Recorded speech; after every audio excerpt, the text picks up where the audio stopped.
আমরা যদি আল্লাহ রাসূল সাল্লাল্লাহু আলাইহি ওয়াসাল্লামের নেতৃত্বের দিকে তাকাই, ওনার সততা, ওনার সত্যবাদিতা, ওনার আমানতদারিতা নিয়ে যদি আমরা একটু সিরাতের পরতে পরতে খেয়াল করি, এমনকি নবী হওয়ার আগে যদি খেয়াল করি, তাহলে দেখব যে মক্কার লোকেরা আল্লাহ রাসূল সাল্লাল্লাহু আলাইহি ওয়াসাল্লামকে আস-সাদিক, আল আমিন উপাধিতে ভূষিত করেছেন। সুবহানাল্লাহ, মানে সত্যবাদী, ট্রুথফুল এন্ড ট্রাস্টওয়ার্দি। স্বয়ং মক্কার লোকেরা, মক্কার মুশরিকরা রাসূল সাল্লাল্লাহু আলাইহি ওয়াসাল্লামকে উপাধি দিয়েছিলেন আল আমিন। কি উপাধি দিয়েছিলেন? আল আমিন। তার মানে কখনো মিথ্যা বলেননি, কখনো আমানতের খেয়ানত করেননি।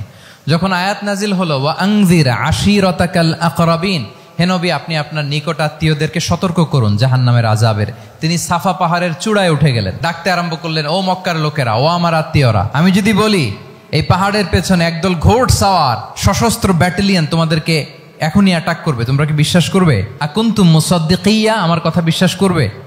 মক্কাবাসী এক বাক্যে কি বলেছিল জানেন? তারা বলেছিল নাম, অবশ্যই বিশ্বাস করবে। কেন বিশ্বাস করবে?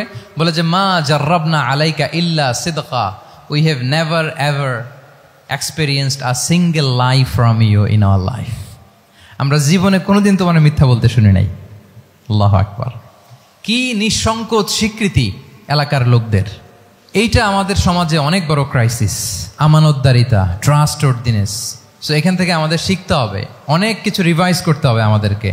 এই যে নতুন বাংলাদেশের চমৎকার সময় এসেছে, আর 54 বছরও হয়তো আমরা এই সুযোগ পাবো না। এজন্য আমাদেরকে শিখতে হবে রাসূল সাল্লাল্লাহু আলাইহি ওয়াসাল্লামের যে ইন্টিগ্রিটি, ওনার যে ট্রাস্টওয়ার্দিনেস, এই আমানতদারিতা থেকে আমাদেরকে শিখতে হবে। তাহলে নেতাকে আস্থার জায়গা তৈরি করে নিতে হয়। রাসূল সাল্লাল্লাহু আলাইহি ওয়াসাল্লাম এটা ধীরে ধীরে তৈরি করেছেন। আপনারা জানেন যে উনি নবুয়তের আগে পার্টনারশিপে বিজনেস করতেন খাদিজা রাদিয়াল্লাহু তাআলা আনহার সাথে, মানে খাদিজা রাদিয়াল্লাহু তাআলা আনহার ইনভেস্টমেন্ট আর উনি শ্রম দিতেন। তো উনি সিরিয়াতে গিয়েছেন পণ্য নিয়ে, মালামাল নিয়ে। ওনার ব্যবসা বাণিজ্যের ধরন কেমন এটা দেখবার জন্য খাদিজা রাদিয়াল্লাহু তাআলা আনহা ওনার এক বান্ধবীকে পাঠিয়েছিলেন ওই ক্যারাভ্যানে, ওই কাফেলায়। নাম ছিল মাইসারা। তো মাইসারাকে বলেছে, মাইসারা তুমি দেখবা যে টাকা পয়সা আবার উল্টাপাল্টা করে কিনা, ঠিকঠাক মতো ব্যবসা করে কিনা, আমার huge investment, on behalf of me তুমি এই ক্যারাভ্যানে থাকবে আর দেখবে যে মোহাম্মদ ঠিকঠাক বিজনেসটা করে কিনা। আল্লাহু আকবার। মাইসারা এই সফর শেষে এসে খাদিজা রাদিয়াল্লাহু তাআলা আনহার কাছে এমন পজিটিভ রিভিউ দিয়েছে, এই রিভিউ শুনেই খাদিজা রাদিয়াল্লাহু তাআলা আনহা বিষ্ণু ইসলামকে বিয়ে করার জন্য রাজি হয়ে গেছেন। আলহামদুলিল্লাহ। মাইসারা এসে রিভিউ দিতে লাগলো যে মোহাম্মদ সে সবার চেয়ে আলাদা সাল্লাল্লাহু আলাইহি ওয়াসাল্লাম। তার ওঠা বসা, তার চলন বলন, তার কথন, তার ডিলিংস, তার লেনদেন সব আলাদা, অসাধারণ তিনি। মাইসারার রিভিউ শুনে আল্লাহু আকবার, খাদিজা রাদিয়াল্লাহু তাআলা আনহা তিনি অবাক হয়ে গেলেন এবং তিনি বিয়ের প্রস্তাব পাঠালেন। রাসূল সাল্লাল্লাহু আলাইহি ওয়াসাল্লামের এই আমানতদারিতায় মুগ্ধ হয়ে কি করলেন?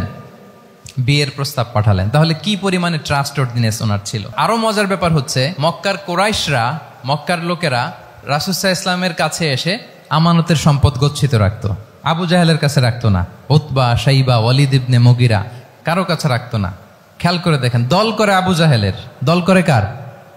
কিন্তু আমানত রাখে কার বাসায়? কি অবাক করা কাণ্ড না?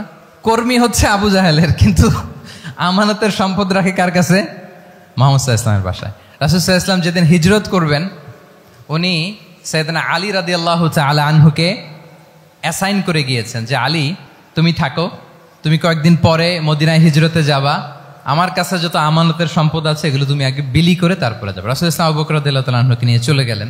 আলী রাদিয়াল্লাহু তাআলা আনহুর টানা 3 দিন লেগেছে যে ডেপোজিটগুলো রাসূল সাল্লাল্লাহু আলাইহি ওয়াসাল্লামের কাছে ছিল, আমানতের যেই জিনিসগুলো ছিল এগুলো বন্টন করতে সাইয়েদনা আলী রাদিয়াল্লাহু তাআলা আনহু 3 দিন সময় নিয়েছেন। 3 দিন। এত পরিমাণ আমানতের সম্পদ রাসূল সাল্লাল্লাহু আলাইহি ওয়াসাল্লামের কাছে ছিল। আল্লাহু আকবার। তাহলে এই আমানতদারিতা, সততা, অনেস্টি, ট্রাস্টওয়ার্দিনেস এটা অনেক জরুরি নেতৃত্বের জন্য। নেতা হতে চাইলে তাকে আমানতদার হইতে হবে। যদি একজন ট্রু লিডার কেউ হতে চায়, তার মধ্যে আমানতদারিতা চাই। কি চাই? আমানতদার। তাহলে ইন্টিগ্রিটি। 5 নম্বরে হচ্ছে গুড ইন্টারাকশন উইথ ফলোয়ার্স। নেতার তার ফলোয়ারের সাথে কি লাগবে?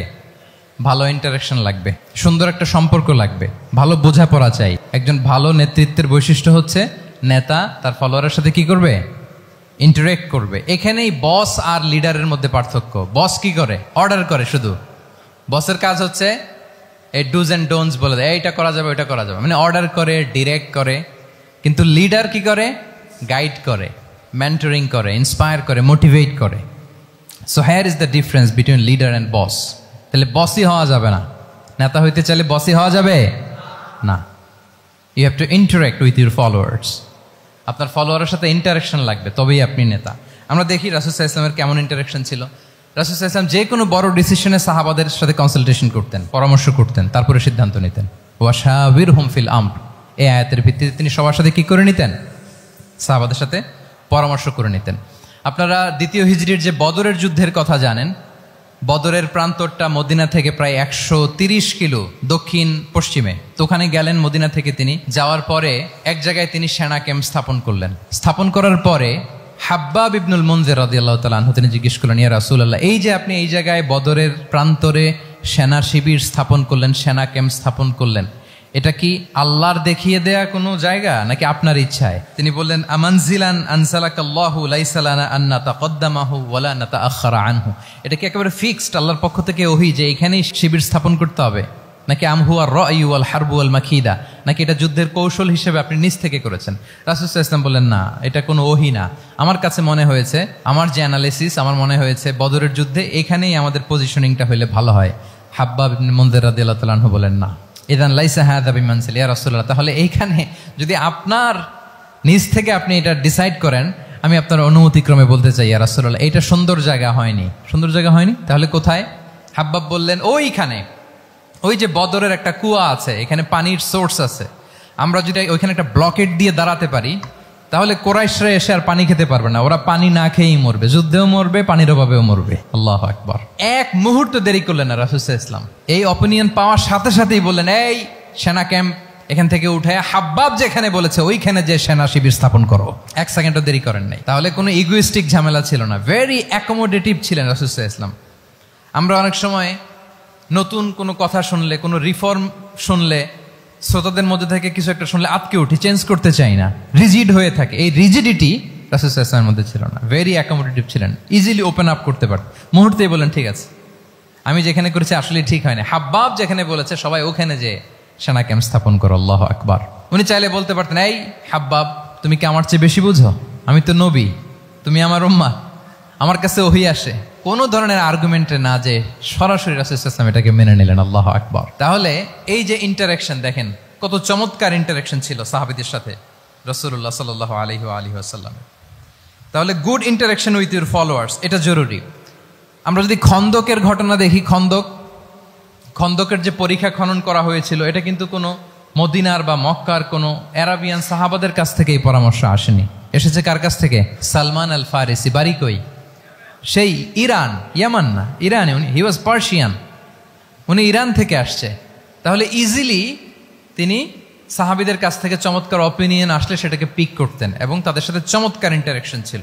সাহাবীদের সাথে, ফলোয়ারদের সাথে ওনার কতটা গভীর ইন্টারাকশন ছিল, ছোট্ট একটা হাদিস বলে, হাদিসটা সহিহ, মুসনাদে আহমদ ইবনে হাম্বালে এসছে। আমি এই পয়েন্টটা শেষ করছি। রাসূল সাল্লাল্লাহু আলাইহি ওয়াসাল্লামের যুগে এক সাহাবী ছিল, তার নাম ছিল জাহির ইবনে হারাম আল আশজাঈ। জাহির, সাহাবীর নাম কি? সবাই বলুন, কি নাম? জাহির রাদিয়াল্লাহু তাআলা আনহু। উনি মদিনায় থাকতেন না, উনি মরুপল্লীতে থাকতেন, মানে বেদুইন ছিলেন আর। মদিনা তো শহর, সিটি, উনি সিটিতে থাকতেন না, উনি থাকতেন মরুপল্লীতে। ওখানে তিনি অর্গানিক ফলমূল, শাকসবজি চাষ করতেন। রাসূল সাল্লাল্লাহু আলাইহি ওয়াসাল্লাম ওনার এই অর্গানিক ফলমূল আর শাকসবজি খুব পছন্দ করতেন। ফলে উনি প্রায় সেই মরুপল্লী থেকে রাসূল সাল্লাল্লাহু আলাইহি ওয়াসাল্লামের জন্য অর্গানিক ফ্রেশ ফ্রুট আর শাকসবজি মদিনায় নিয়ে আসতেন এবং এগুলো ফ্রিতে দিতেন রাসূল সাল্লাল্লাহু আলাইহি ওয়াসাল্লামকে অ্যাজ এ গিফট।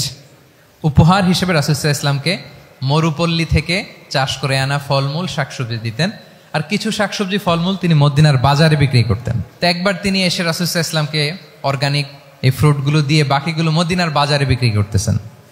রাসূলুল্লাহ সাল্লাল্লাহু আলাইহি ওয়া আলিহি ওয়াসাল্লাম বাজার ভ্রমণে গেলেন, যে দেখে ওই তো জাহির, উনি আবার কানা রজুলান দামিমান, একটু কুৎসিত দেখতে, একটু খাটো কুৎসিত শ্যামবর্ণের ছিলেন। তো ওনাকে দেখেই রাসূল সাল্লাল্লাহু আলাইহি ওয়াসাল্লাম পিছন থেকে এরকম ঝাপটে ধরলেন। উনি তো আর দেখতে পারতেছেন না কে ধরলো। উনি বলে, মান হাদা আরসিলনি, এই ছাড়ো ছাড়ো, কে কে, এই কোন লোক আমারে ধরলো, ছাড়ো ছাড়ো করে অস্থির। যখন পিছনে ফিরে দেখে আল্লাহ রাসূল সাল্লাল্লাহু আলাইহি ওয়াসাল্লাম, এখন আর ছাড়াছাড়ি করে না, এখন ওনার পিঠটা রাসূল সাল্লাল্লাহু আলাইহি ওয়াসাল্লামের বুক মোবারকের দিকে আরো লাগাই দিচ্ছে এইভাবে।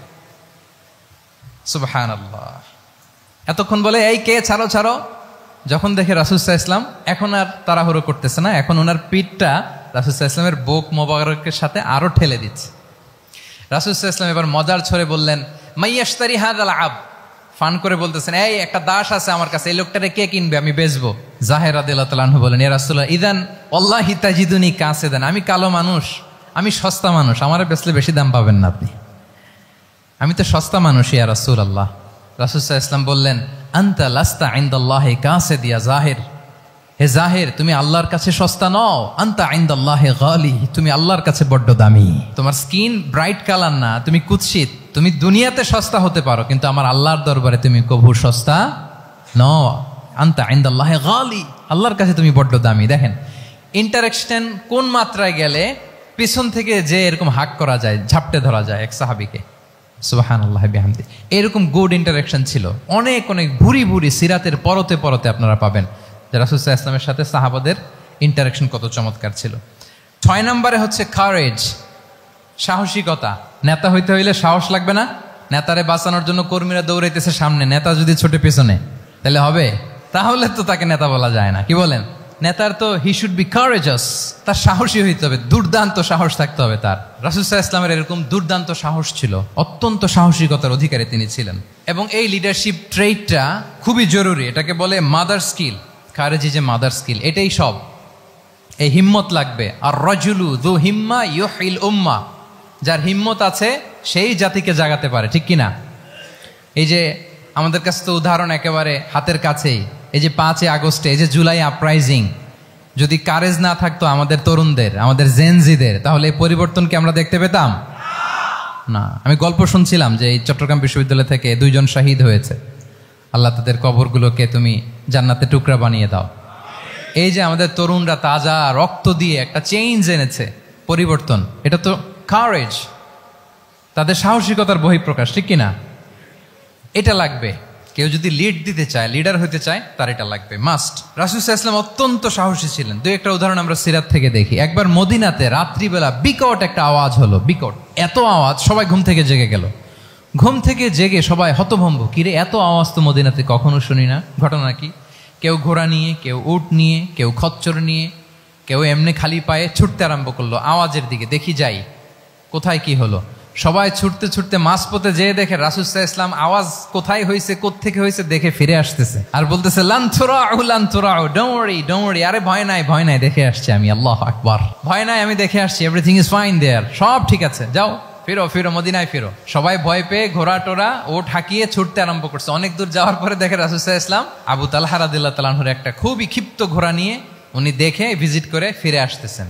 সুবহানাল্লাহ। তাহলে বিপদ ঘটলে নেতা থাকতে হবে কই, সামনে না পেছনে? আমাদের নেতারা থাকে কই?